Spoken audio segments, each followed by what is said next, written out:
We're going hot. All right, let's do it. We're recording. Give Lucy a little scratch up behind the ear here. Shall we? Let's do it.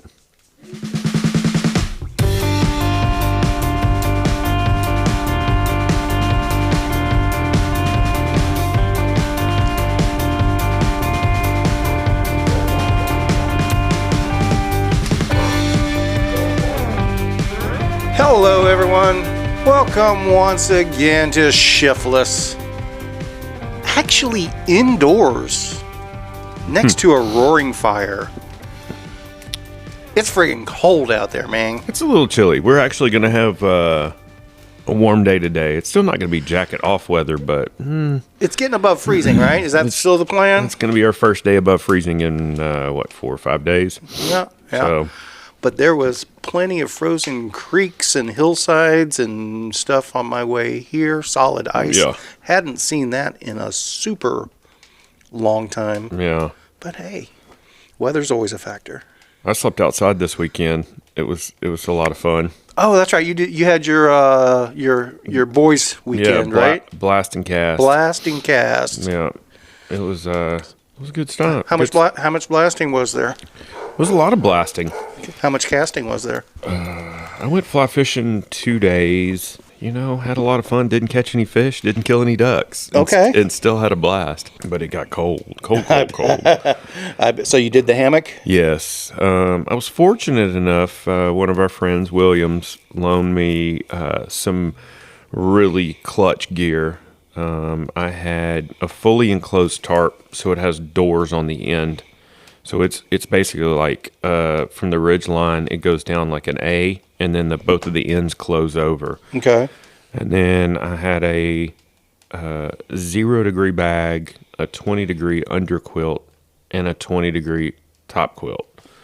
So I slept pretty comfortable until Saturday night into Sunday when the temperatures really dropped. We woke up and it was there where we were in Grayford. It was single digit, and the wind chill was negative like 10 or something. Yeah. So No, it was hard to get out of the hammock. I'll admit it. I'm too much of a weakling for that crap. I would have pulled the plug on it. That cold. Yeah. Well, I had a plan that didn't work. I had borrowed one of the guys that was there. We had gone hunting the morning before, and we were talking on the way to the duck blind, and he goes, "Well, I have an extra heater." And I go, "Oh shit, what are we doing?" So he had a little buddy heater that runs off of a little mini propane tank, and he set me up with that and an extra propane tank. Well, so I went to sleep with it on in the tarp, just on the ground. It's all Sure. I was set up over gravel, and I woke up sometime in the middle of the night, and it had ran out of propane. Well, I had another tank, but I couldn't reach it from my hammock, and I was so cold. It was one of these bargaining kind of things. Like, what's the lesser of two evils here? Yeah, if I get up, I'm gonna freeze my ass off and take forever to recover, or I can just stay here and be pretty warm. Yeah.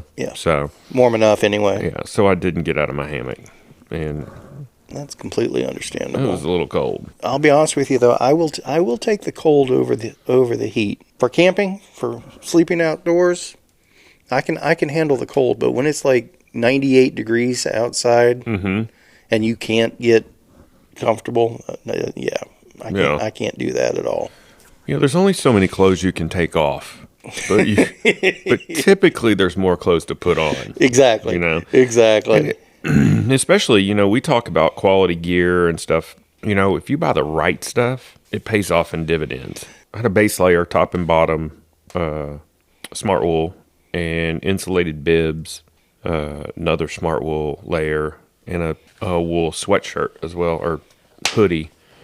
And then... Is that the fire pop? Yeah. Okay. Puffer jacket and almost like a ski jacket, beanies, gloves, Sure. all the business, insulated boots. So, and we had huge fires going. Our group has two burn pits that are octagonal, maybe maybe they're just 6-sided. Either way, they're probably like 12 to 14 inches deep. And by the end of the weekend, we just had Just full of. I have a picture on the last night, on Saturday night, where it's just probably 10 inches deep of just coals. Right. And those things were putting off some heat, but it got so cold. Like if you got 3 feet from the fire, you're like, oh shit, it's cold. It lulls you into a false sense of security almost. Yeah. Did we suffer any power losses with this recent cold snap? None that I'm aware of. We didn't at our house. I know that. Yeah.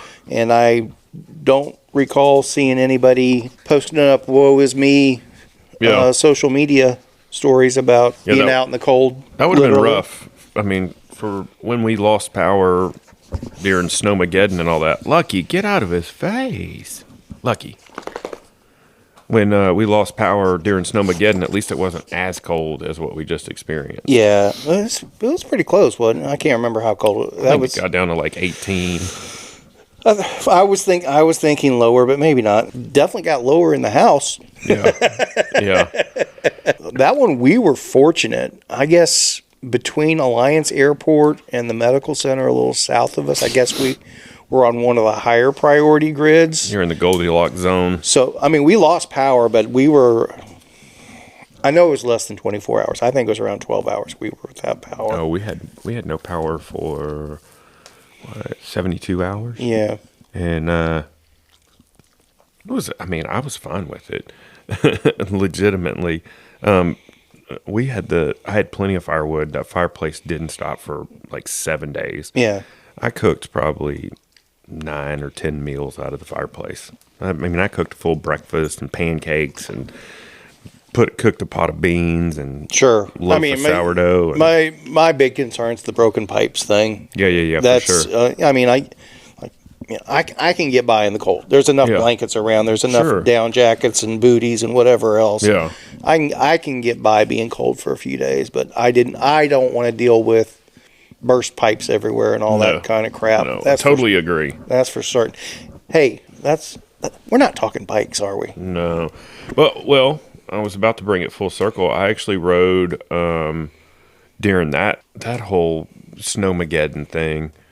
I think I rode 4 times that week. Okay. We rode from here, rode horse trail and all that stuff all the way up to Highland Village, and turned around and came back, and that was pretty brutal. And I think that was one of the colder days. And then we rode Nob Hills. I think we got a full lap at Nob Hills. Can't remember. And then rode North Shore. So maybe I only rode 3 times. So do you have real deal winter riding gear, or are you faking it with Ziploc bags and newspapers, or what's your deal? I have shoe covers. I don't have any winter shoes to speak of. I've always wanted to buy some winter shoes, but I feel like it would go either 2 ways. I would either use them so infrequently that they wouldn't justify the cost, because winter shoes are not cheap, especially like if you look at 45 North and I think Lake makes some good Lake. I had some Lakes that just got thrown out a few months ago. They were fantastic. Or I would buy some and it would be like, oh, I can ride more in the cold. But I don't know if that would be the case. That's why I've been apprehensive about purchasing cold weather shoes. Yeah, my take. So I picked up those Lakes secondhand, and they were the true winter boots. Instead of, I've been riding booties and shoe covers for years, and those boots are a game changer. Yeah, and I take the cold pretty well to begin with. Being from Florida and all. It's just being a fat boy, I think. The boots themselves are a game changer. The one thing I've never been able to get dialed in are the gloves. It's either too thin and my fingers are cold, or they're too warm and I'm pooling sweat in the gloves, which I absolutely hate. I haven't found that ideal middle ground, but that's also one. I think that's completely dependent on the temperatures and the wind and the person.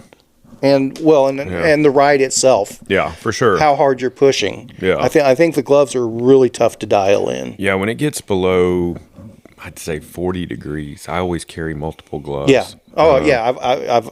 I'll carry 3 sets of gloves. Yeah, it's nothing and for rotate me to carry them. 3 sets Yeah, of gloves. yeah. I'll start out with my warmest gloves, and then when it gets too warm for those, or my hands get too warm for those, I'll shift into the next ones. Yeah. You know, I always carry them in, like, what would you call it? De-escalating order, or I don't know what the right term for that is, but I always carry like warm, medium, and then like just maybe regular gloves, you know. My fallback, my panic gloves were always the neoprene ones. Like I may start out with those when it's really cold, but 15 minutes down the road, you're starting to sweat. Yeah. But at least with the neoprene ones, if you do sweat in them, they're neoprene, so you're just like creating warm water in there, as opposed to leaching out through the gloves themselves. And I just got some gloves from Gabe, maybe in November or December, and they're 45 North gloves, and they were on sale, and they are awesome.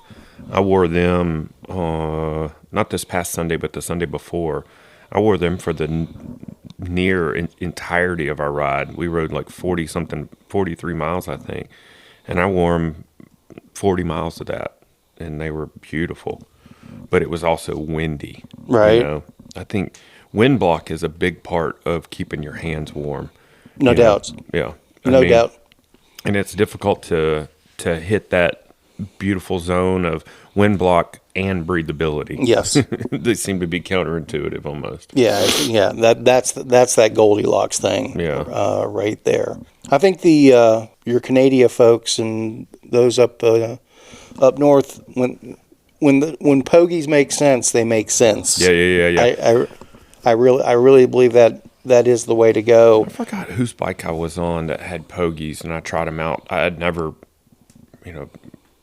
put my hands in any before, and I was like, well, these make absolute sense, you know, because you have more. Because the thing is, I guess the thought process, and maybe I'm just pointing out the obvious, but the thought process behind pogies is, once you get a glove that's thick enough to keep your hand warm, you have no control over your bar and your brake and your shifter and all that. And so if you insulate that area and just stick your hand in this essentially glove that's formed around your bar, it makes a lot more sense. Sure. So I had never like put 2 and 2 together. I'd always seen pogies, you know, obviously they don't run thick around here. And when I finally got to try some, I was like, oh, this makes perfect sense, you know. Thankfully, we don't have to lean on them. And I'm fine with that. But back to the shoe thing, my other thought has been, when it's, you know, as cold as it's been, and if I'm going to ride, I'm probably just going to put on flat pedals and wear boots, because we're not going anywhere in a hurry anyways. Sure. And sometimes clipless pedals get so cold that they actually freeze up and they're hard to get in and out of. You step on snow and snow packs in around your cleat. I mean, it just becomes an issue anyways. So here was my takeaway when I got those boots. Which boots are we talking about? My lake boots. Okay, yeah. My lakes. I ended up, basically whenever it was cool out, I could put those boots on and my feet would never be overheated, I guess is the best way to explain it. And if it ended up getting really cold, they were never frosty. So I ended up, basically whenever it was under 50 degrees, I'd put those boots on. Yeah. And I'd be comfortable. And I didn't have to worry about it. I didn't have to think about it. So I ended up using those winter boots more than I expected to. So I've heard stories too, and I've heard people talk about like Arrowhead, you know, the real cold races like Iditarod and that kind of stuff, where people, and maybe it's a thing of the past, but I've always heard that the cleat on your boot or shoe or whatever is actually acts like a heat sink and lets cold into your foot. I have heard that too. But I don't know. I haven't experienced that myself, but I haven't ridden in that cold of a condition that I've never ridden when it was that cold, or cold and wet. I guess I'll do cold. I'll do wet. I don't do cold and wet. Right there with you. Right there with you. In fact, that's I think the one who taught me that mantra was Mr. Thornton, and I have totally agreed with it.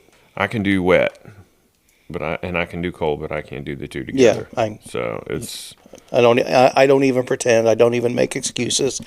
I'm a puss. I'm not doing that. It's not happening. like I'm looking at lake boots right now, and whatever weather they're preparing for with those boots, I'm out. Yeah. Those aren't the ones. Those aren't the ones I was riding with. I can't even remember what month. And like I said, And they're $469. That's a lot for me. Yeah, understandable. Let's Understandable. See what their temperature rating is. -5 to 32 degrees. What else is going on in the bike world? The email from Rich Waldschmidt Yeah. talking about BLM. Yeah. I did not realize there was any BLM land. Do you have in that Texas. email handy by I chance? can pull it up. Well, why don't you read that? He said it was 11,000 something acres, and I have more. And if anybody's listening to this and has more detail on what Rich talks about, I'm interested and fascinated, but I don't want to work from memory on it. So let's see what Mr. Waldschmidt had to say. Well, he starts by saying kudos for starting the year strong with another excellent episode. Featuring... I particularly like the cameo appearance by DJ Khaled, providing real-time fact-checking. He didn't speak often, but when he did, it was value add. I agree wholeheartedly. I'd love to have him on more often. And then he says, I should know better than thinking I can tell you something you don't already know about land use in Texas. I think he's addressing you directly. But today I learned that the Crossbar Special Management Area in Potter County, northwest of Amarillo, is 11,883 acres of BLM land along the Canadian River. The only BLM land in the state. Although landlocked, the Amarillo boys have built a mountain bike trail on the land. Maybe Chef Brad can take his mountain bike up there and give us a trail report. I wonder what that trail's like. I have no idea. That's the first I've heard of it. Mm-hmm. Same. So I am very intrigued by this because that whole Canadian River corridor through the Panhandle is something that absolutely fascinates me. From what aspect? From all my exploring and route building and everything, we've crisscrossed over it several times. We've got a couple of routes that utilize, and from the historical aspect of things, there's a lot of Indian battles and things like that are through that region. Some of the great buffalo hunts and slaughters happen through there. So it's a fascinating area, but that Canadian River corridor. Butterfield doesn't run through there. No. It's south of there. Well, right? south of there, yeah. Butterfield went to El Paso. Yeah, that's what I thought. Most of it's inaccessible. There's a couple of highways that cross over it, sort of thing, but there's just this huge swath of land all the way across the Panhandle. It's like you can't get there, and it looks absolutely amazing when you look at the topo on it and things like that. Yeah. So I'm definitely fascinated and interested, and if there's some BLM, it's landlocked line. I definitely want some. Yeah, I don't understand what he means by that. Basically, landlocked is when it's a parcel of land that's surrounded by other parcels of land, so it's basically inaccessible. Yeah. There's no road to it. Yeah. Maybe the Canadian riverbed itself is the accessible part, and that's all. And I'm not up to speed on all that. I don't know if the Canadian River. Well, it can't be that landlocked if somebody went and cut a trail there, mountain bike trail. Well, that's why it's interesting. So I will have to reach out to Mr. Waldschmidt, or if somebody who's listening has the details. How is landlocked defined in this particular instance? Yeah, it might mean there's no way to drive there. It might be what he means. Maybe the only way you can get there is going along the floodplain next to the river on your bicycle to get there from a highway or something like that. I don't know. Yeah. I don't know. But and then it's BLM land. When I say there's a huge swath, I mean it's hundreds of thousands, maybe millions of acres that. He just said that this piece is Right. 11,883 acres. Yeah, I'm talking that whole Canadian River region. Yeah. North of Vega and all that. It's absolutely fascinating when I look at the maps, and it's like there's no roads that go to any of it. So like, how do you get there? Definitely interested in that. Yeah. Did he have more in that email, or was there? Maybe I'm thinking of another one. Maybe he sent. He said just a nit. Yeah. Okay. Yeah. But is it accurate to call those bicycle brands owned by Walmart, in quotes, owned by Walmart? He said, aren't they owned by a couple of the Walmart heirs outside of the Walmart corporate governance? I guess that is nitpicking, but it's still in their umbrella. I will call it nitpicking, Rich, but I get where you're coming from. I think it's pretty just common lexicon in the cycling community just to refer to all of that stuff around Bentonville and that investment group as the Walmart stuff, right? I mean, that people know what you're talking about when you say that. Yeah. I mean, it's all in one holding, I would imagine. And it's part of the Walton family. So, yeah. I guess I don't think anyone would disagree that Walmart and Walton are synonymous. Right. No ifs, ands, or buts. I'm sure there's some serious breakdown of it, but it's all the same thing as far as I'm concerned. Well, right. People know what you mean by it. Yeah. Is really what I'm getting at, and I don't consider it a negative by any stretch of the imagination.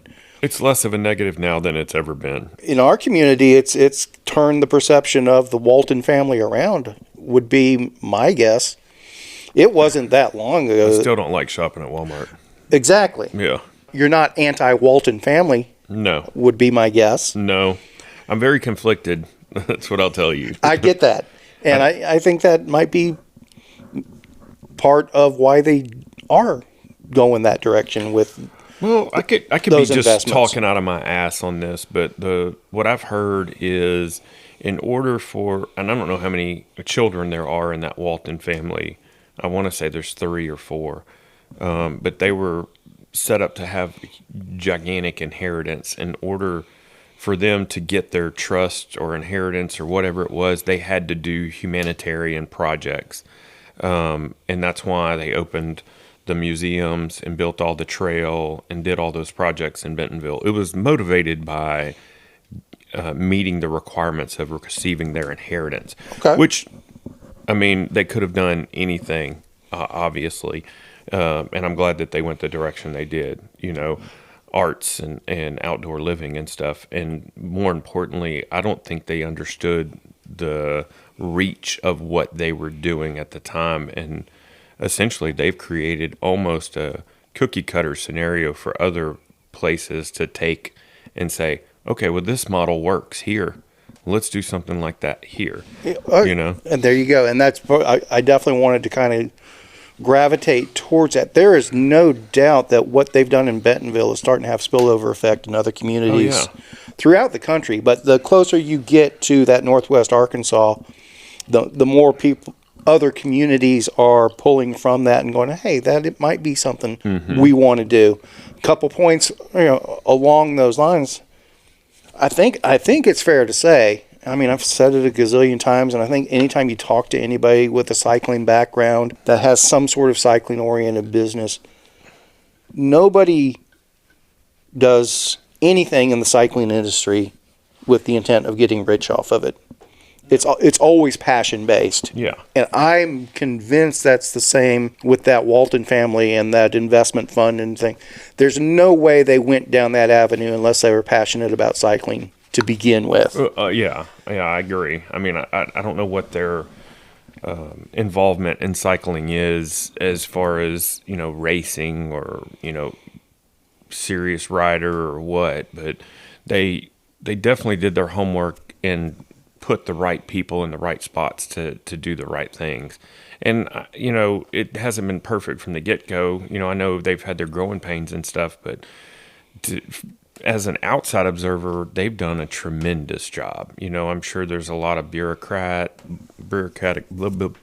bullshit and, political stuff, but it looks like they've put together a really good, cohesive kind of system. Everything. You can ride everywhere in Bentonville. Right. Right. You can ride from trail to trail. You can stay on path if you want to. You can hit big stuff. You can do just about anything, And they've created jobs. They've created tourism. They've, given businesses reason to be there.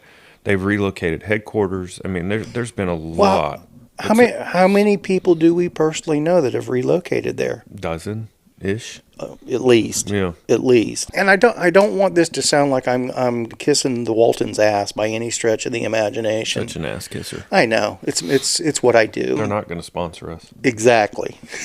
There's not a chance in hell. The spillover effect of what they do is one of the few positives for the industry right now that has long-term potential for growth. We've talked about it so much in these episodes. The cycling industry itself is still in a decline. Yeah. And I'm sure there's folks that are going to make an argument that the Walton family is contributing to that somehow or another. But others are going to say, well, what they're doing... It's a hard-stretched argument, but...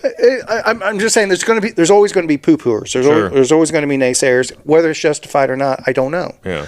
One of the big takeaways I had from our conversation with Justin last week, something I'm kind of been dwelling on since that one, is, we were talking about a couple generations deep of people that don't ride bicycles anymore. Mm-hmm.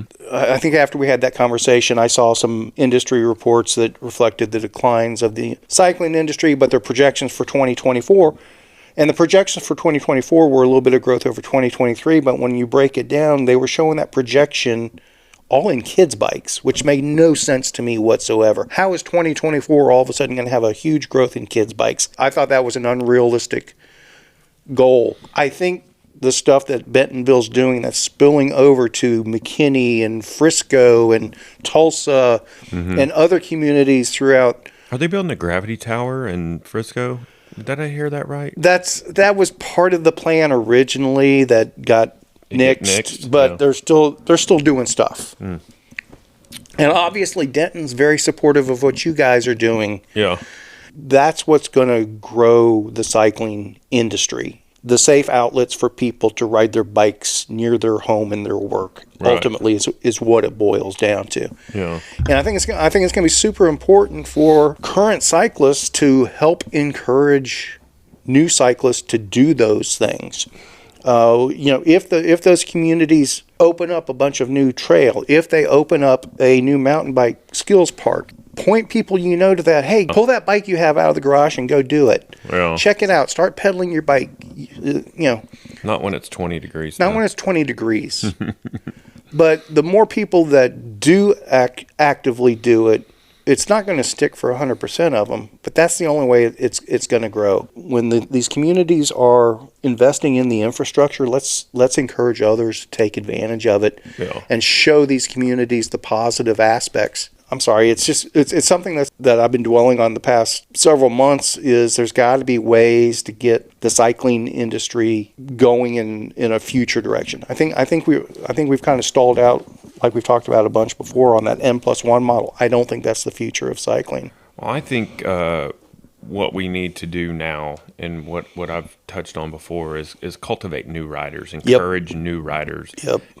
Let's quit shaming newbies. It's, when they're your friend, it's fun to jack with people, but when you see somebody on the bike, my first thought nowadays is they're doing better than the person that's not on a bike. They're doing better than the person that's sitting on the couch.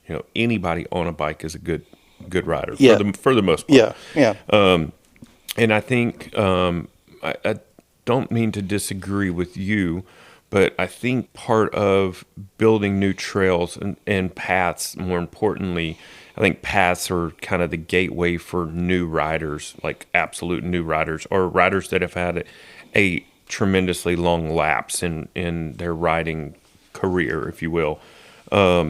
Because if I buy a house and I'm not a bike rider, and all of a sudden there's a path right next to my house, I'm way more inclined to buy a bike, especially if there's Sure. people riding said path. Sure. So I think the more path we have and the more trails we have, basically the more environment we create where it's safe to ride bikes, the more bikes are going to go up, you know?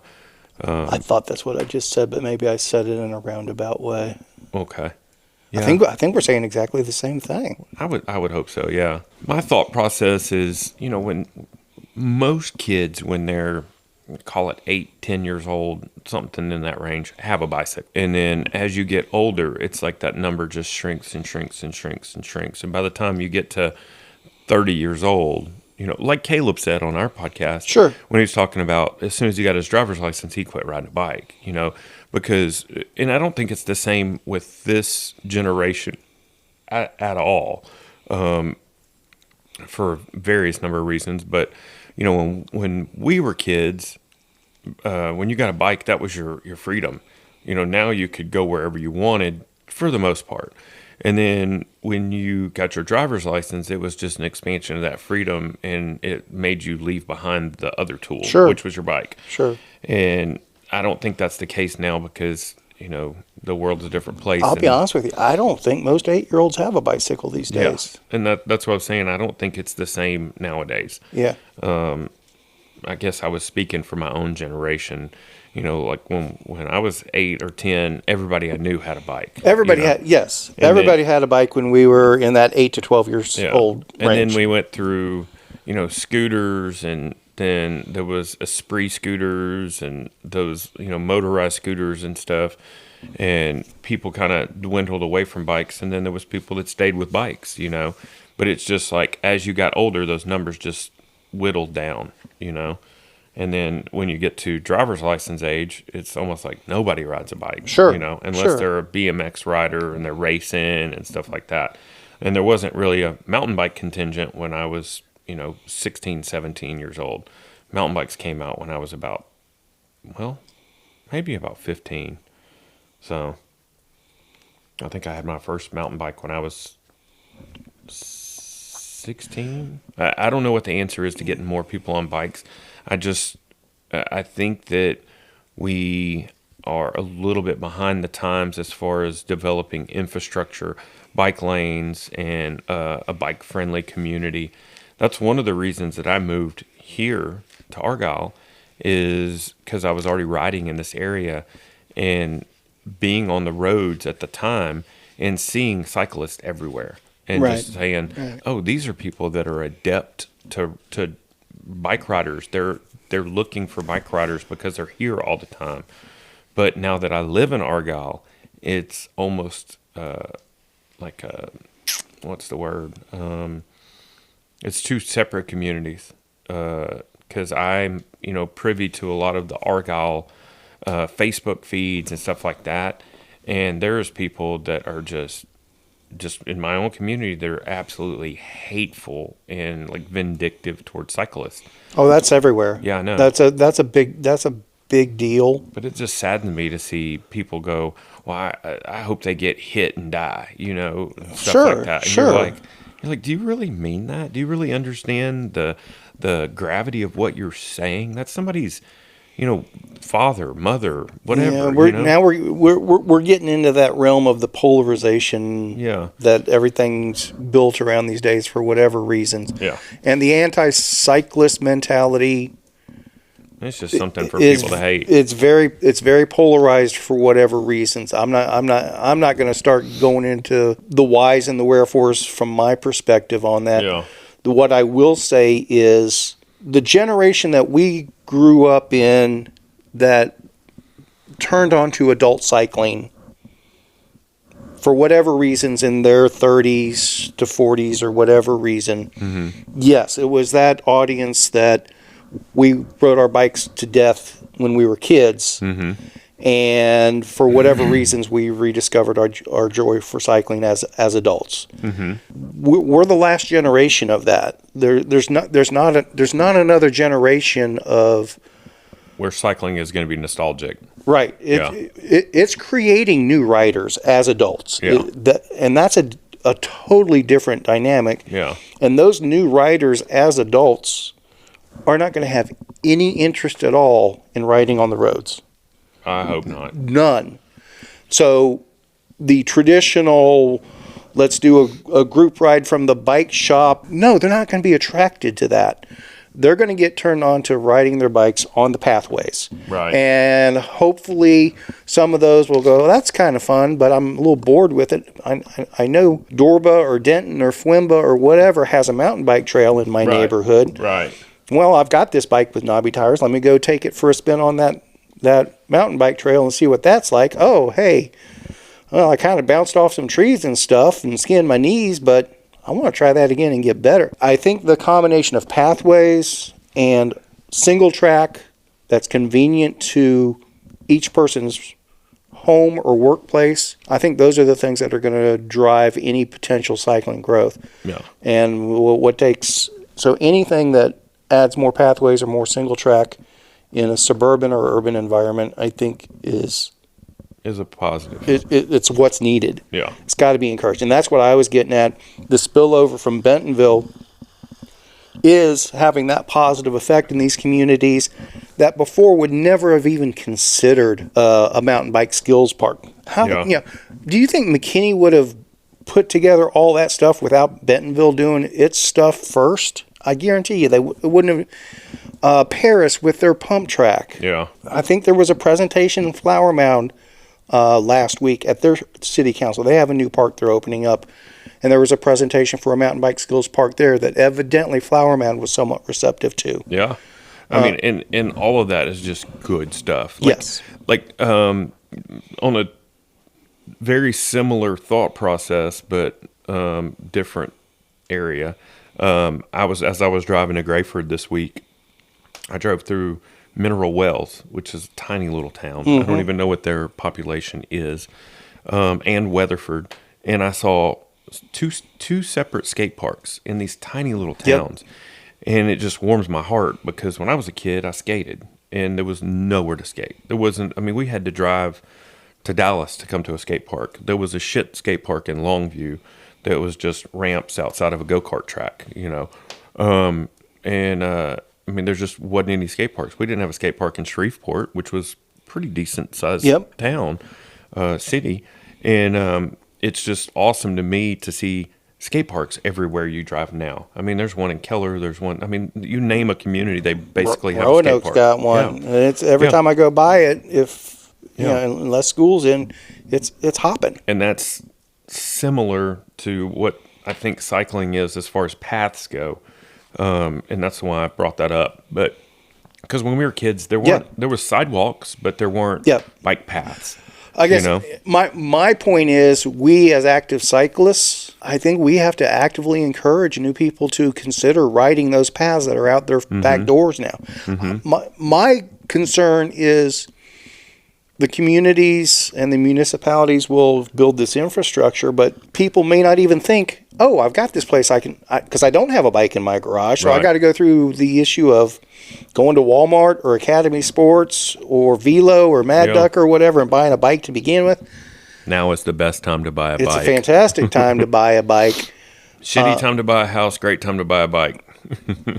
If you know folks that are getting new cycling infrastructure very close to them, if you have friends that are looking for ways to tackle their New Year's resolutions, I'm not saying go out there and convince everybody they need to ride bikes, but anytime you run the subject by somebody, if they go, I don't know anything about it, well, help them learn. Yeah. Help them learn.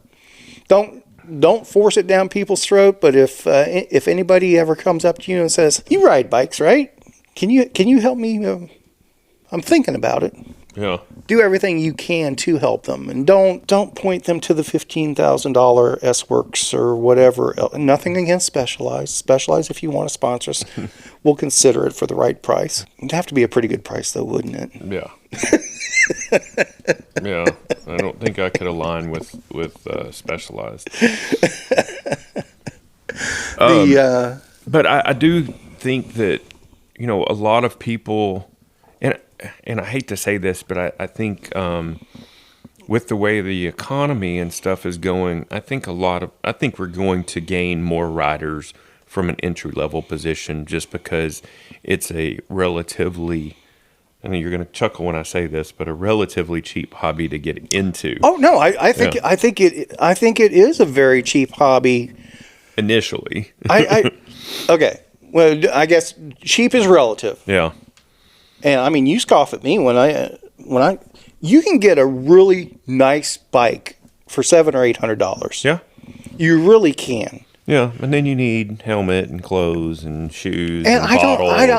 I don't think that's a ridiculous investment. Especially when you consider the health benefits, Right. mental and physical. I mean, what's the reality of it? I mean, people haven't thought twice about spending $2,000 and $45 a month for a Peloton. Yeah. Compared to stuff like that, it's not a ridiculous amount. And I'm not knocking Peloton either. And realistically, people that are on a Peloton, maybe that's the right target audience. Hey, you've built up your fitness. Why don't you learn how to really have fun on a bicycle? Yeah. Come tag along. Yeah, why don't you make some memories instead of just hating being on a bike? But I mean, a Peloton's a fantastic way to get in shape to make those memories. No ifs, ands, or buts about it there. But I mean, just like any hobby, like fishing's cheap to get into. You can buy a cane pole for $10 and a box of worms. But the high end of that is having a bass boat and 15, $500 rods. And I think we've been notoriously bad, and I'm guilty of it too. I don't dispute that, of encouraging the higher end expenditures on the front end for people. Yeah. Don't get me wrong. I've always been a cheap bastard myself, and I've always started on the cheap end, with the understanding that helps me spend more wisely when I do make the bigger investment. I agree totally, with one caveat. Like I saw Justin as an outlier, the fact that he was indeed riding a Walmart bike, and he pursued it further.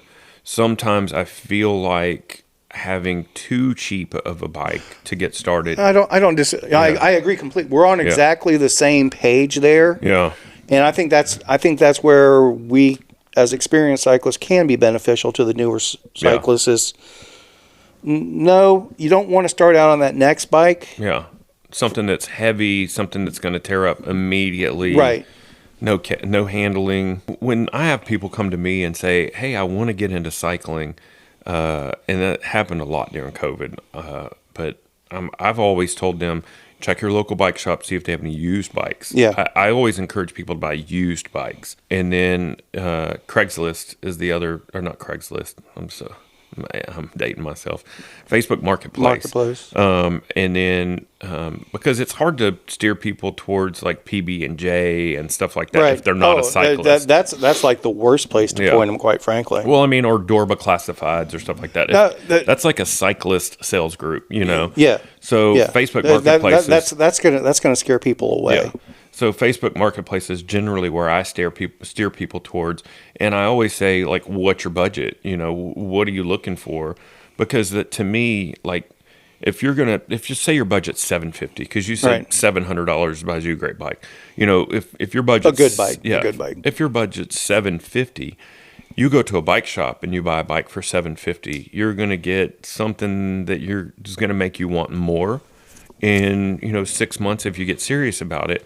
But the problem is, what I've always explained to people is, if you buy that $750 bike, not that I'm discouraging anybody from doing that, this is just my take on it. If you buy that $750 bike, and 6 months from that, then you want to upgrade, that bike has depreciated. It's going to be worth $500, $450. Right. So you have two options. You can take a hit on it, or you can keep it as your loaner for other people that want to try it out. Whereas if you buy that $750 bike off of Facebook Marketplace, you can ride it for 6 months, and odds are you can probably sell it for $700 when you're done with it. It's already depreciated. Somebody's already taken the hit on it. I get that completely. Yeah, that's what I usually try to explain to people that are trying to get into cycling. I get that completely, but I'm gonna be the one that says probably most people that are new to cycling just aren't going to have the knowledge base to make the right decisions around those used bikes. That's why I always offer to help vet. Yeah, no, yeah. I agree. That's a critical piece of it, and we're back to we have to help grow the cycling community. Is ultimately what it boils down to. And that's, I mean, not that I'm a philanthropist by any means, but that's part of my effort. Is I like to help build trail. And I like to be an advocate for cycling, and I like to help new riders, whether it's seeing somebody broke down on the side of the trail, stopping and offering assistance, or seeing people on the path having problems with their bike and helping them, or helping new cyclists acquire a bike that's going to fit them or work for them, or whatever. Going and helping out at the shop, that kind of stuff. I try to help grow the cycling industry in small ways, if you will, cumulative small ways. So encourage, don't discourage. Yeah. Let's throw our bike snobbery to the wayside. And I don't involuntarily yell, "Raise your seat" anymore. So that was a big step for me, No, that's why I'm laughing. It's like that's the hardest one for me. That initial knowledge base. Well, that's part of the problem with buying a bike from like Walmart is you go, you buy it, you pull it off the shelf, you take it to the checkout, you pay for it. Yeah. Nobody says, nobody checks the tire pressure, nobody checks the shifting or any of that. So no, I get all that. Trust me, I get all that. Again, we're back to square one where it's tremendously beneficial for newer riders to visit the local shop. I still think probably the vast majority of people that might be interested in cycling to begin with as a new rider, I think they get intimidated by going to bike shops potentially. It is like a club almost. It's intimidating. It's a small circle. Mm-hmm. It really is. So I've been thinking about it again since our conversation with Justin last week, and yes, I am a huge proponent of the local bike shop. I think that's the right way to go. But I also recognize that the need to grow cycling. I may be willing to bend that maybe the proper mail order bike with the right education around it. And I think the right education, that's the hard part. How do you make that happen? I think that might be the right first bike for a lot of people. Go ahead and get that $500 to $700 bike that you're not intimidated, and find your passion. And then your next level is maybe go to the bike shop and start to get more familiar with the community and things like that. I think the important thing is just to get people pedaling bikes to begin with. Yeah. And I don't think the Walmart bike is the right. I still don't think the Walmart bike is the right first. I say that I have not looked at Walmart bikes on the shelf in some time. Maybe I avoid Walmart like. Understood. Academy Sports, same thing. Dick's Sporting Goods, same thing. I did look at bikes at Academy one of the last times I was there. We talked about it. Did we? It was astounding to me. Okay. REI is that next level up. I think maybe. For sure. I think REI might be a good place for people that might be intimidated by a bike shop to check out. I definitely encourage anyone. I can't imagine a potential new cyclist to be listening to this podcast. But if you are, that's true. That's true. I think we're speaking to a already tapped market. But if you do happen to be, if you're exploring, and you send us an email. shiftlesslive@gmail.com. Damn, good. Yeah. Send us an email. We'll help you. I will personally help you walk through the process. If you're looking to get your first bike as an adult, I will help you in every way I possibly can. And you know what? Maybe we will do a dedicated to the new cyclists episode as a basic informational base. Here's where you start from. Here's the shit you don't need. Just get out there and ride a bike. Here's 10 things you need to know as a brand new rider. And once you know these 10 things, here's a realistic next step. Welcome to the community. Maybe we'll put together an episode like that, and we can just kind of post links to that episode out there in general places, and not expecting those people to be full-time listeners, but maybe just a little piece of knowledge that we could share somewhere down the road. I'll think about that one. So let's talk about 2024. Yes, sir. I did get a little piece of information that Rule of 3 is now offering a 200-mile option. Okay. I thought that was interesting. How long was their longest option before? 100. Okay. Yeah. So they've doubled it, essentially. Okay. And they're still offering a 3-man team or a solo option. And they're going to limit it to 100 spots. I thought that's pretty cool. I think I see a lot of events going that direction. Much like you're putting together, and I know it's a different animal, but 200-mile FKT routes. But you see DK, has the XL, the 350, not DK, I'm sorry, Unbound, has the 350 option. I think they've offered that for about 4 years now, though. And they still offer down to they may have a 50-mile option. I think they do. Yeah. So you can feasibly do 50, 100, 200, or 350. Although 350 you have to get accepted, you have to qualify, or I don't know what the whole process is, and it's a lottery on top of everything.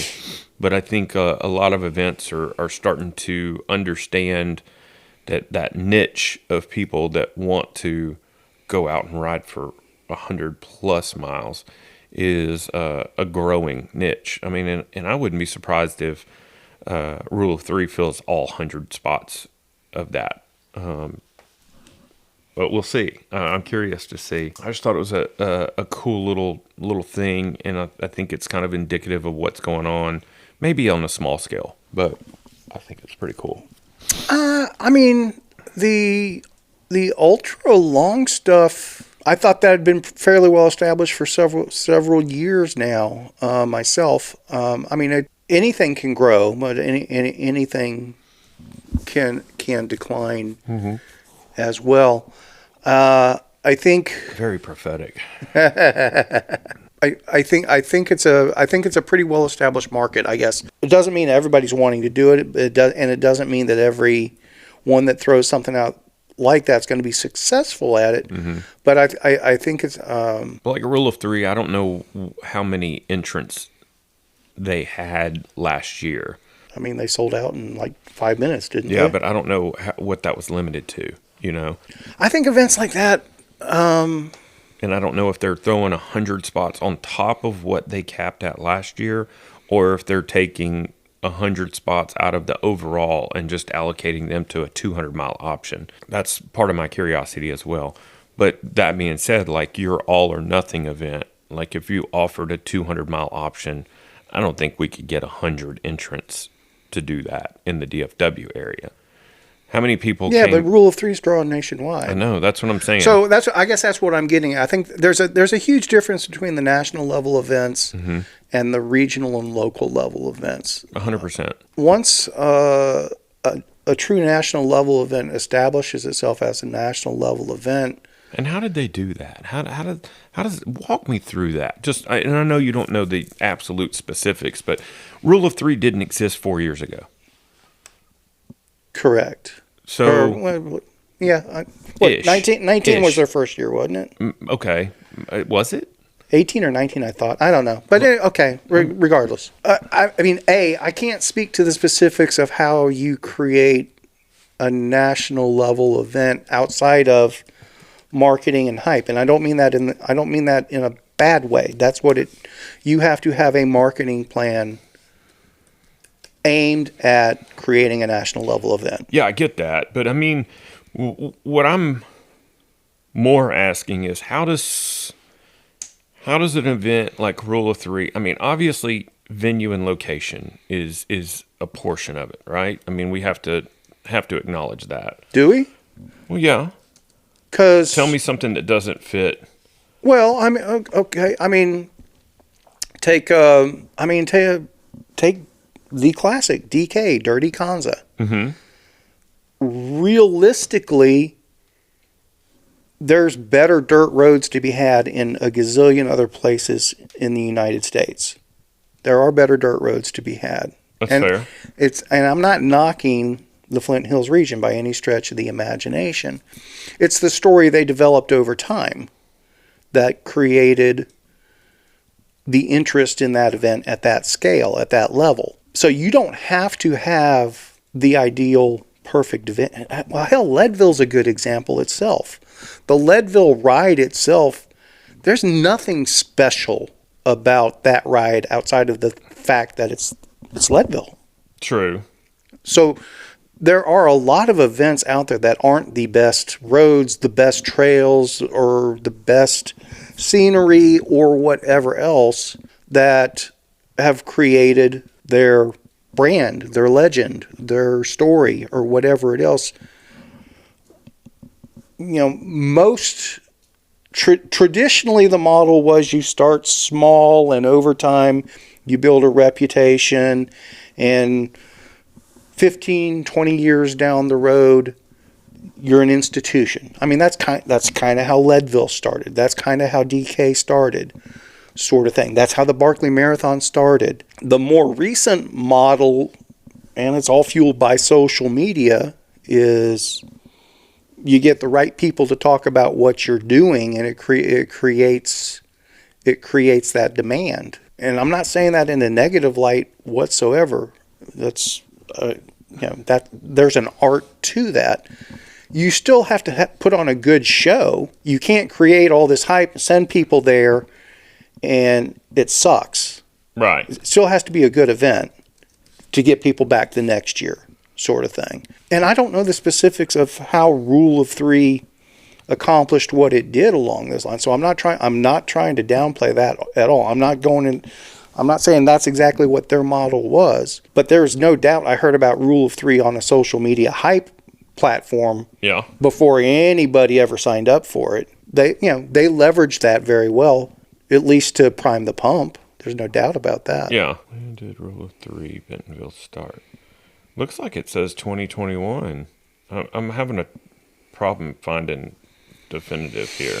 Maybe it was. I'll be honest with you. That whole 19 to 23 era with the COVID stuff all mixed into it. It's hard for me to remember what the before, during, and after, how it was all differentiated. Yeah, I was listening to somebody talk about that the other day. It's strange how, as a society, most of us go about day-to-day life nowadays, and it's almost like we don't want to even acknowledge that whole period existed. We're trying to be borderline amnesic about it, you know?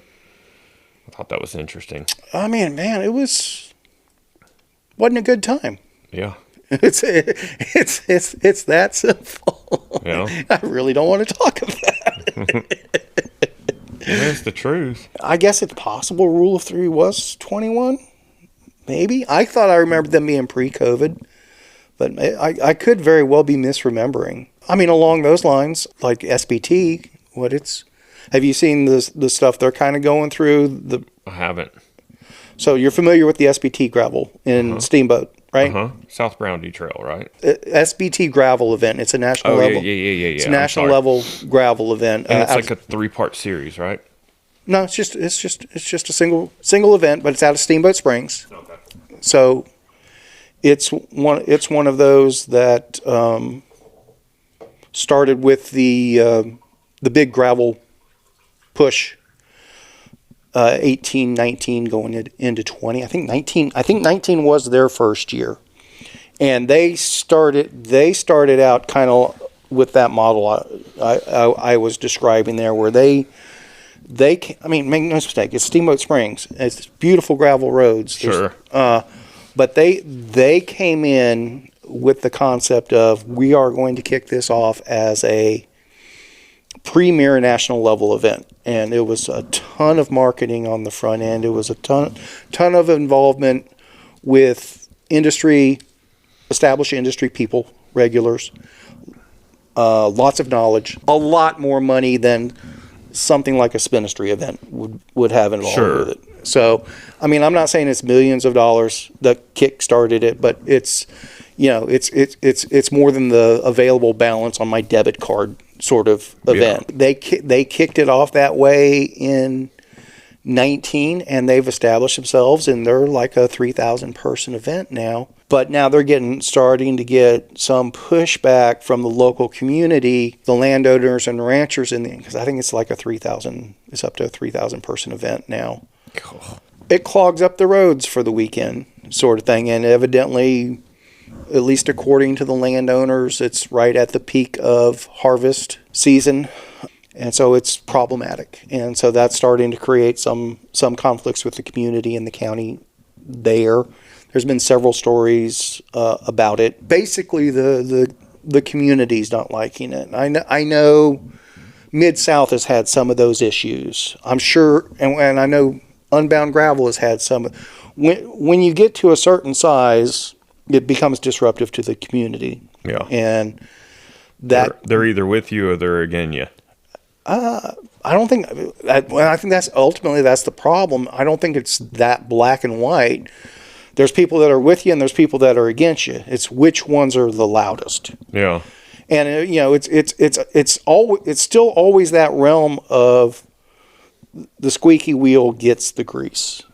We've had issues here and there along those lines. Not to that level, and it's never been a huge deal. But there's been county commissioners that were bent out of shape because we didn't call them specifically and Get their blessing. Get their blessing, but there was no requirement for that. But they thought, well, that's the way we do things in my precinct. You should have known that. Right. I'm sorry, I didn't know that when I reached out to the county. Nothing was said about that sort of thing. When you read some of the feedback from some of the ranchers and landowners around the SBT gravel, it's obvious that a lot of their points and concerns are just the dramatic, trying to make a point. There's a lot of that, what we touched on earlier, there's a lot of that anti-cyclist mentality involved with it. I'm very familiar with that from similar types of people. It's part of what we're up against as a cycling community, but definitely as an events promoter. A lot of people say, well, you should do everything you can to make everybody feel better. It's like, I can't make everybody feel better because until I hear from somebody that they have an issue with it, I don't even know that that's a person to try to unruffle feathers with, sort of thing. It's definitely there's a dance involved, but SBT's gonna have to address it somehow or another. It's become kind of a fairly big story the past month or two. Specifically, what? Just the friction with the town itself? With the residents of the county, the agricultural industry. It's made a bunch of news stories and videos and stuff like that. Again, is it really that big a deal? I honestly don't know, but it's gotten that much attention that they can't ignore it now. So it's something that somewhere before the next one happens, they're going to have to address and say, this is what we're doing. Yeah. And I guess that hasn't showed up on my radar. I was unaware that all that was going on. So in general, once the events get to a certain size, there's other complications that get involved.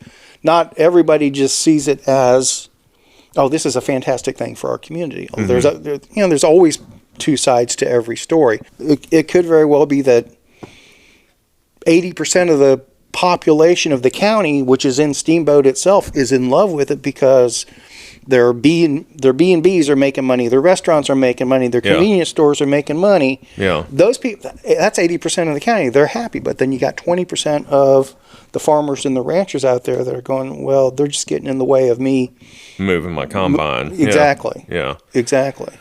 Well, I mean, that's the thing with Unbound is, and Shannon and I were talking about this the other day, that town literally can't support the amount of people that come in for that event now.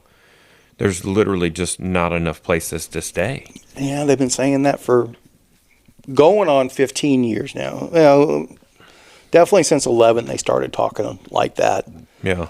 And so let's call it over 10 years. Yeah. But every year they find a way. But that's not their problem, That's not whose problem. That's not the organizer's problem. If you can't Sure it find a is. place to stay, then Sure it is. Yeah, the organizer has to make sure that it's the logistics for the participants are viable somehow or another. Well, I understand, but I mean, from one aspect, you could put on an event that started out of Argyle and open up 10,000 spots, knowing damn well there's not enough spots for 10,000 people to stay here. You know what I mean? I mean, it's not on you to make sure there's enough accommodations for everybody. That's what I'm saying. I would beg to differ. Maybe that's just the asshole in me thinking. But the last year that I went and did Unbound, I want to say it was 2012. They had the Glass Blown Open going on simultaneously, which is like the premier disc golf event in the nation, and it happened on the same weekend. And so you had thousands of people and spectators in for that event at the same time as Unbound. Now, I imagine as Unbound. How in the world does that happen? Which part? How does the city, the town, the community? Because when you do stuff of that magnitude, you have to work with the city, the county, or all of it. Yeah. Just to make sure stuff like that doesn't happen. Right. That's sure. right. I'm shocked that Emporia, because Emporia is not that small of a town. I'm shocked that there was that much overlap since, I mean, everybody's been saying for years that Unbound utilizes every bit of community resource that there is available. And maybe it was 11 that happened. I can't remember. It was 11 or 12. One of the years that I was there. Okay. Okay. I'm sorry. So maybe back then. Okay. When it was on the verge of going over. Okay. But I was about to say, I'm fairly positive that hasn't happened since then. That had to be 12 because I was at 11 and I didn't hear about that. But I don't know how many disc golf courses there are there. There's probably a dozen. And they have multiple tournaments over the course of, I think, 5 or 6 days. Sure. It's a big event. Well, I mean, just me trying to schedule my 100 to 200 person events with Paris. That has to be coordinated with other events, and we have to make sure we have the weekend available and that it fits into other stuff. I mean, that's got to be the toughest thing for you, and I struggle with that with my business too, scheduling.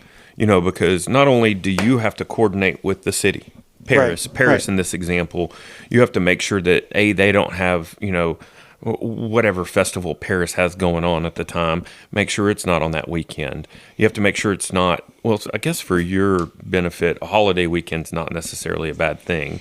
Not usually a good thing, but sometimes But if it's like a Monday off holiday, obviously not Christmas or Thanksgiving or something like that, but you've historically hosted events on Easter, That's kind of our one exception on the holiday thing. So, but you also, in addition to making sure that it's a good weekend for Paris and for yourself and for your riders, you have to also make sure that you're not conflicting with another event that's going to have an equal draw, that's catering to a similar demographic, Right.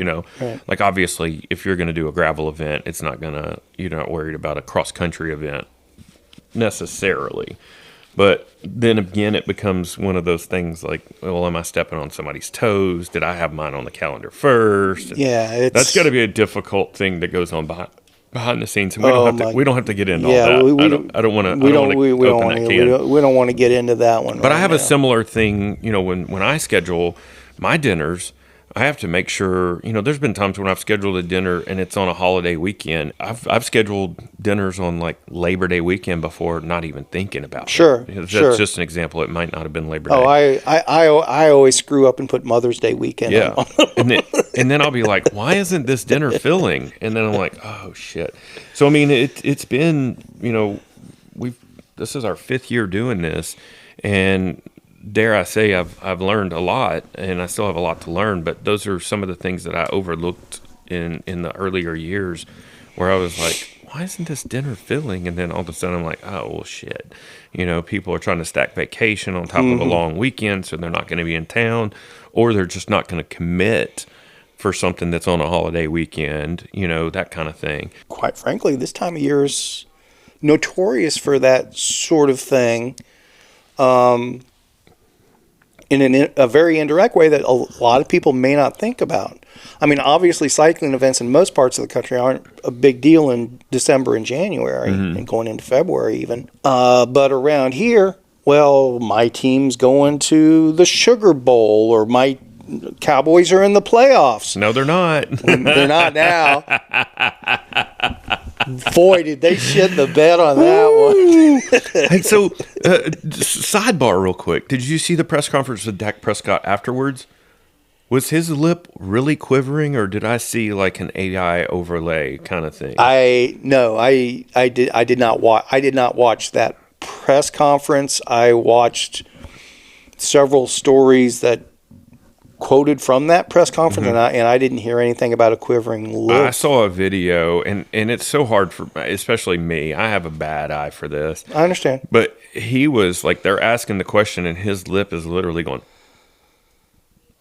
And I couldn't tell if it was fake or real. But he's a very emotional person. I'll have to check. I'll have to check on that. But yeah, that was. I could have been fooled completely. That was bad. Yeah. But it's also an example of people may not commit to a weekend something, right? Because I can't miss the Cowboys if they make it to the next round, or I may get tickets or whatever else. Or I'm not going to Terlingua because the Rangers are in the World Series. Rangers are in the World Series. I mean, I get that, but the other thing is, going back to December and January aren't notoriously good for cycling events. In my mind, I'm thinking, if I'm a real cyclist, someone that does events year round, and I'm hunkered in because of this recent cold spell we're having, I'm, like cabin fever almost. And I'm thinking, man, I can't wait to get out and ride my bike. And so then I start thinking, what events am I going to do? What's that carrot I can dangle? And so I wonder if now's a good time for people to sign up for stuff, I again, weather is always a factor. So I think in our case, like, we have 550 or so signed up for the Chainring Massacre so far. That's freaking awesome. I mean, we'll obviously get more. Yeah. What's your cap for that, by the way? We're probably so basically, I've got less than 50 spots left at the moment. We'll probably cap it at 700 total is kind of what I'm thinking. And who sets that number? You or the city? I mean, do you have to clear a permit, and then you say we're not going to have any more than X number of participants? Basically, but with, man, we could go so deep into this. Well, in this particular case, I know what the capabilities of the community are, and they know that we've done it twice a year, multiple times a year, or multiple years in a row since, I think we've been going out of Valley View since 2014. That sounds right. So we have a pretty good relationship where if I say, hey, we can take up to 1,000 people this time, they'll trust my judgment on that. We can sideline all this because Caleb and I are planning on doing Ask Me Anything with you. Most communities, it's you have to go in and say it's not going to be any more than X. Yeah. Or they'll say, if it goes over this, we need to have these additional pieces in place, sort of thing. So with Valley, I cap it at 700 because That's the outer limits of my comfort zone that's actually beyond my limits. I don't like getting over 500 people. I don't like getting over 300 people, quite frankly. That's kind of... But you don't like to be in a room with more than 4 people. So Two. Oh, shit. Including myself. Did dogs count? No. No. Yeah, all the dogs. All the dogs. Oh, shit. So speaking of teaser here, we are going to, I don't know if it's going to be the next episode or the episode after, but very soon we're going to do an Ask Me Anything with Mr. Kevin Lee. And so I would love for you guys to send in every question is within bounds to shiftlesslive@gmail.com. Yeah, send them there so I can screen them ahead. No, there will be no screening. And I mean, despite the obvious, just tacky questions, nothing's really going to be off limits. We're going to sit down with Kevin and just pick his brain, because I know our listening audience has questions. Caleb and I have questions. To some aspect, we want to know how the sausage is made. We want to know some of your growing pains and some of the stuff you've tried and, failed, and some of the stuff that surprised you, and, all of those kind of things. And honestly, just like what we're barely touching the surface on, not with Rule of 3 necessarily, but with your own events, like how does it start? How does it develop? What steps need to be taken? How much exposure is there? What are your pain points? What are your happy moments? What is your most nervous aspect of, leading up to? When can you feel, like, okay, now I can relax, that kind of stuff. That's the kind of nuts and bolts Caleb and I want to dig into, because as a participant like Justin, for instance, showing up, he's fairly new to the cycling world, and he shows up for a Spinistry event. A lot of people just show up, get their number plate, line up, do the event, put their shit in their vehicle and drive home, and they never think about the months, year maybe, leading up to that event, of everything that goes on behind the scenes in order to make it so seamless where they can just show up, get their number plate, line up, follow orange arrows, get back in their vehicle and drive home. I think you're kind of an unsung hero in that aspect, as are most organizers, because you don't get the accolades for all of the things. You get the accolades for the day of event, if that makes sense. I appreciate everything you're saying there. Yeah. I think it's going to be much less interesting than you imagine. To you. Maybe. But yeah, shiftlesslive@gmail.com. Yeah. I will forward all appropriate 100%. Like more emails will get forwarded than percentage of what we talk about likes. Yeah. I will be shocked if there's more than 2 emails that are requesting information along these lines. But yeah, I'll forward them all to Brad and Caleb. We can screen them accordingly. I'm not scared. Yeah. But yeah, I think it'll be much less interesting than you're expecting. But I'm happy to be proven wrong with that. The video I watched, I just remembered. Oh, okay. Okay, this makes me feel better. This sounds like a good outro. What you got? I can't find the video on my YouTube. What's the topic though? It was, is Trek in trouble in 2024? Oh, that's okay. So that's fun. Okay, that's kind of in line with one of the talking points I had. There was a YouTube video I watched. There's a mystery bike brand out there that they would not name that supposedly has almost $1.5 billion of inventory just sitting in the warehouses right now. So this video, his channel's called "I Know a Guy Bicycles." I don't know if you've seen him before. That one doesn't strike me as something I'm familiar with. So he's a mobile mechanic, bicycle industry guy. He also runs a somewhat retail shop. He likens himself to the retail market, but he does a mobile shop and a I guess he has a floor space too. But the title of the video is "That's It for Trek Bikes?"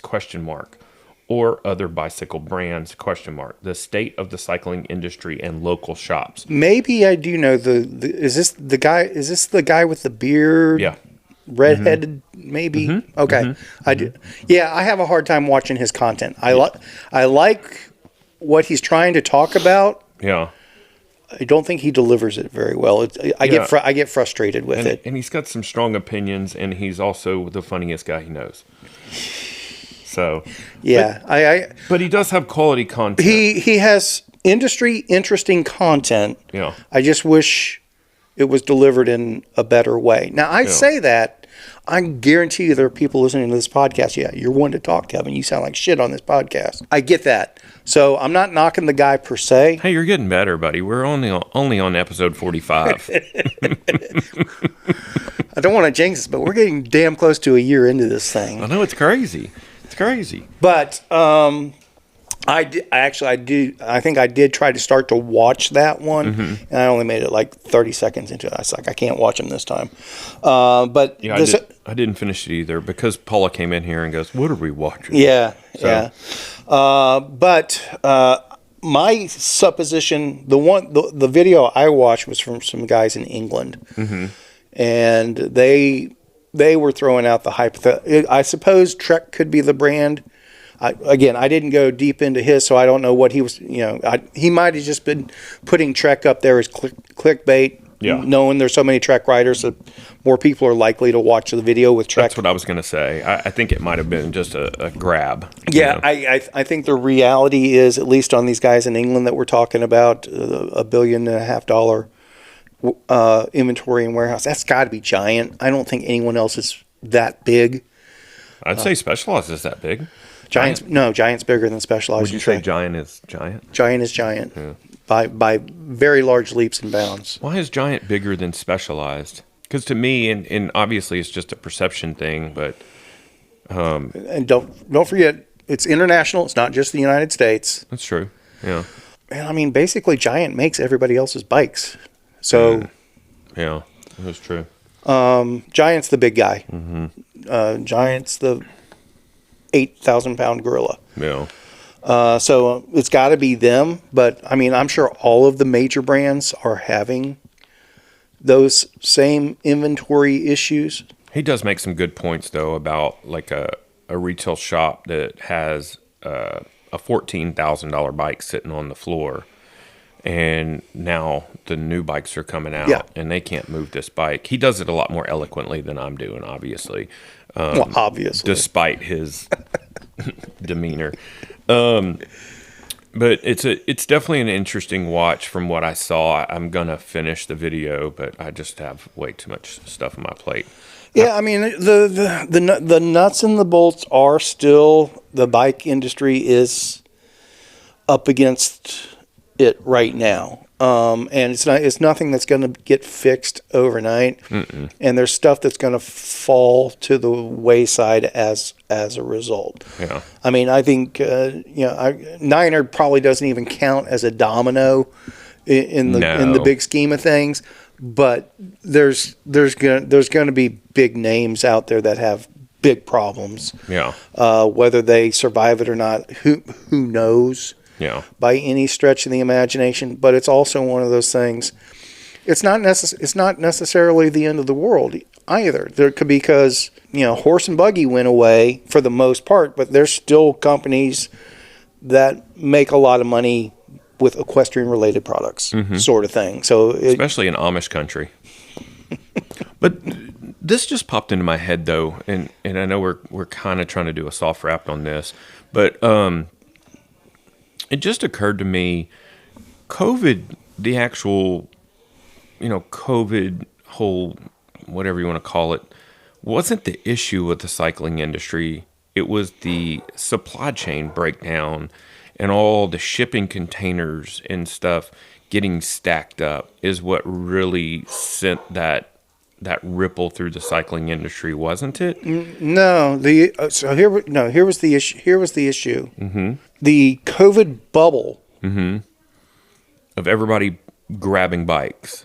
I mean, everybody sold out of everything in 21 and 22. Yeah. 2021. 2021. Yeah. And 22. Sales were up in 22 as well. Now, they weren't up as much as they could have been because there was supply problems. To compensate for that, the entire industry, everybody overcommitted and overpurchased for down the road so they would never have that issue again. Do you think that carrot got dangled? Like, if you want product next week, I need you to guarantee X number of sales? To some extent, or purchases? To some extent, there was some of that. And I mean, it was the same with the semiconductors in the car industry and everything like that. There were manufacturing plants that said, look, I've got Trek that's willing to commit to 10,000 sets of wheels. If you want wheels for your boutique brand, you're going to be behind them, or you're going to have to order 11,000. Yeah. And that part of that was part of the mix. But a lot of the cycling industry, again, going back to the 10 years prior, the cycling industry has been in decline. And the trend holds true, bisecting that bubble. It's the same downward trend overall. But everybody in the industry saw that bubble. It's like, we've been waiting for this to reverse. All these new people are coming into the cycling. They're all going to fall in love with cycling like we did. Everybody's going to be buying their M+1 bike every year going. Look at all these new people that are now. What do you think the stick rate was? You think 10%? 10%. Yeah. I'm just definitely not 20. Yeah. 10%. I'm trying to think of anybody I know of firsthand that picked up cycling during the COVID era that's still riding. And I can't think of a single person offhand. In our events, I've seen definitely examples of that. But here's where it goes really sideways on that. The people that did stick with it, they were new to cycling, so they didn't know what was expected of them as cyclists. So they went off in a different direction of, I love cycling. But I'm not going mountain bike racing. I'm not going to race crits. I'm not going to this rally in Wichita Falls, Texas. Yeah. Because they didn't know they were supposed to, and those things weren't going on at first. So they fell in love with cycling outside of the established box of this is what falling in love with cycling looks like in the United States right now. They found their own way to fall in love with cycling. Yeah. And it doesn't fit the traditional model. So it was only 10% of all these new cyclists. But that 10%, very few of them are doing the traditional go-to events thing or whatever else. They don't know, I'm supposed to get a new bike every year. I'm supposed to, they came out with 14 speed. Now, I need that. Yeah. They have no concept of that. And you see them on the Facebook groups and the forums and stuff like that. You'll go, why is this person asking this question? Why does that person have their bar turned? Why is their saddle so low? Why are they asking what's in my Camelback? And those are that's the new market that came in that and when I say we, the Hawk and the cycling industry, we've kind of dismissed that new market. Yeah. Because we didn't recognize that it was different than everything else prior. We could talk about this for episodes. So I'm going to sidetrack you here. Did you see a new piece of kit that came across? I think Josh Dean sent this to me. He sends me a lot of stuff. And don't stop, Josh. Keep sending me stuff. It's effectively a trail side bleed kit for hydraulic brakes. Okay. So it's basically two little bitty CNC aluminum chambers that screw right into your reservoir.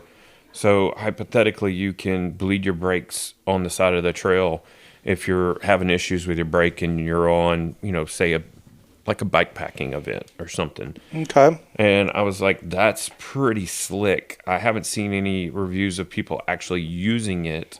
I've only seen people reviewing it, and that's what the video he sent me was. But it's. I mean, it's probably more likely to be used in a snake bite kit. Sure. But I don't know. I think there's a lot of other things I would have taken up room in my bag before that. 100%. I can't even. Now, find does it right make sense? Let's try this a slightly different way. Would it make sense for the Spinistry Mobile to have something like that in support of a point-to-point multi-day bikepacking group adventure? Yeah, definitely, it makes sense to have that in our available stash of stuff for people. Sure. I mean, I guess. I don't know. I mean, how often have you needed to bleed your brakes mid-ride? I run mechanicals.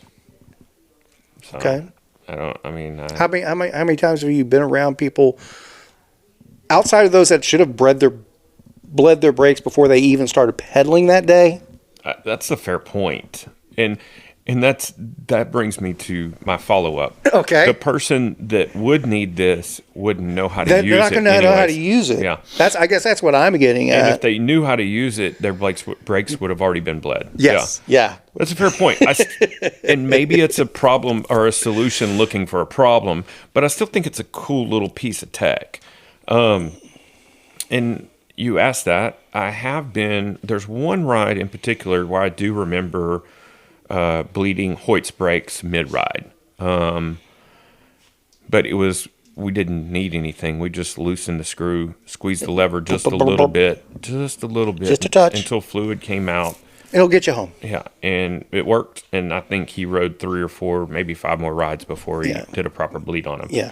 So, but that in my 20, I'd say 10, 15 years of riding with hydraulic brakes and hydraulic brake crews, that's the one time that stands out. There may have been another one, but nothing really hits. So, all right, a little more tech talk since we're rolling here. Yeah. And this actually goes back to our conversation last week a little bit.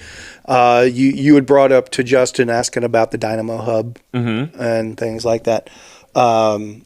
Don't know if you're aware, but Jay Peterberry is anti-Dynamo Hub these days, and he's a proponent of just carrying the extra battery packs. Yeah. I read a recent, I want to say rant. It was not a rant, but a recent.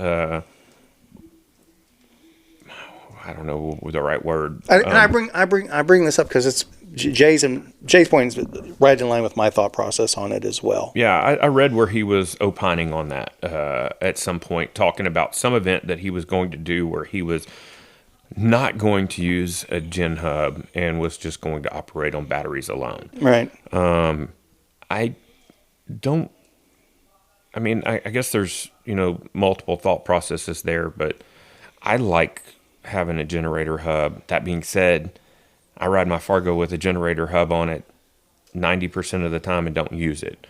With the exception that when we do TNBG and we do night rides, I love it because my light's already on my bike. I don't have to charge anything. I can just flip the switch and ride. I get all that. I do. My experience as a promoter has been I've seen more issues with, for whatever reasons, Dynamo Hub setups from people that had them than any other light issue. We had, and that's part of what Jay talks about. He's like, he can think of multiple times where he's had to fiddle with stuff or it just wasn't working right for whatever reasons. I would say that's kind of operator error. Maybe it is. But if it takes a special skill set to be able to use the equipment, and that's a common issue with that equipment, then maybe most of those users should go a different route. Well, what about e-bikes catching on fire? I think that's a bigger issue. I mean, the light issues, yeah, I mean, granted, it would suck if you had a connectivity issue or something, or And I don't know what those issues are. When people have had those issues at our events, I mean there was is it Son? I don't know the correct pronunciation, but it's SON. But they had a spell a few years back where I guess they had a bad batch of hubs. So and that shit happens. no, you know? I understand that. But and I had I can't remember the name of the hub that I had initially, and it was an absolute turd. And even when your light was off, it felt like you were riding on a ratchet, you know. Right. But once I went to a Son, it's been seamless for me. And I did have an issue with my light at one point, but it was a light issue. I sent it back to them, and they sent me a brand new one, and I've not had an issue since. So yeah, there's growing pains in that area, but the convenience for me is, I can run a cache battery. I can charge through my cache battery, so I can charge while I'm riding. I can, charge my phone. I can charge my electronics. I can have a cache battery for when I camp at night, so I can charge whatever else I need to charge, and then I can have light on tap whenever I want it. Those are all convenience factors for me on a long ride, but I don't have near the experience or the time with it that Peter Very does. And maybe if I did, I would change my tune, but I'm beyond the window of what some people have, and I'm well below the window of what he has as far as experience with that stuff. So I'm interested to understand where he's coming from. So fair point. Along those lines, though, yeah, Josh Dean sent me this. It's K-Lite, which is a major producer for a lot of endurance light that people are using in conjunction with the generator hub, and I think they're out of Australia. Isn't that cat out of Australia? Not positive. I think he is. Yes, he is. I listened to a podcast with him a long time ago. He's a very, very intelligent, like almost scary intelligent person. But this is a K-Lite Micro. Is a tiny dynamo-powered USB charger that allows you to ride and race further. Designed to be used standalone or as part of the K-Lite system, with the Micro, you can charge key electronics on the go. I literally just opened this. I haven't read it and haven't looked through it, but it's pretty interesting. It doesn't tell how much power it has. It actually has. But you can use a USB splitter cable if you require 2 USB ports, one for a cube and one for your charging your USB accessories. That always messes me up. But I don't know where Peter Very's coming from with his assessment, especially when you're in backcountry. How many batteries are you going to carry? And how many different batteries do you need, But there are some stuff that you just can't charge, like atom shifters, Right. That's just a coin battery. So I don't know. I don't know what his long-term, and I don't know what the window is that he's planning on using that, Well, he was talking about, when he got hit, and that tour divide, he wasn't doing a dynamo hub. He was using battery packs only. Yeah.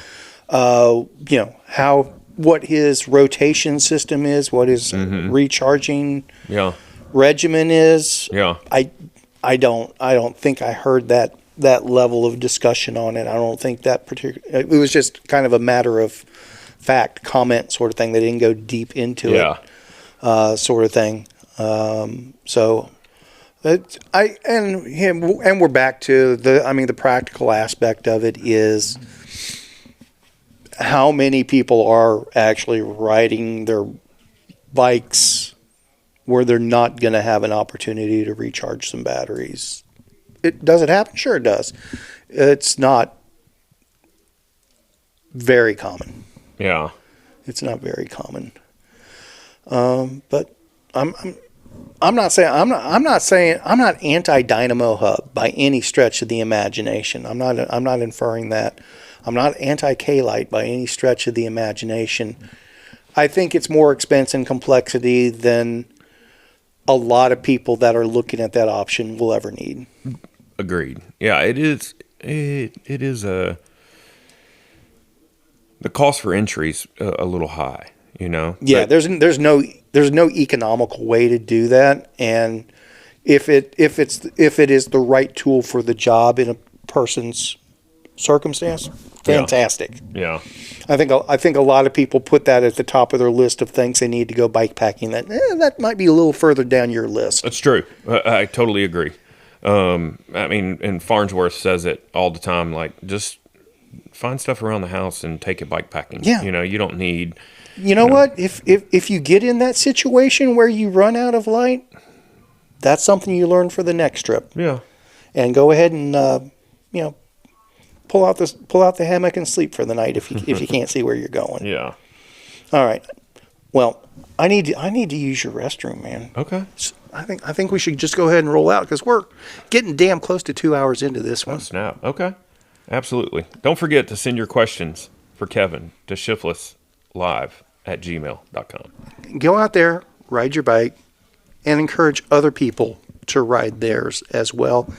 And if they don't have a bike, encourage them and help them find one that works for them. Or loan them one. You You know you have more than one in your garage. I've got several I could loan out. Yeah.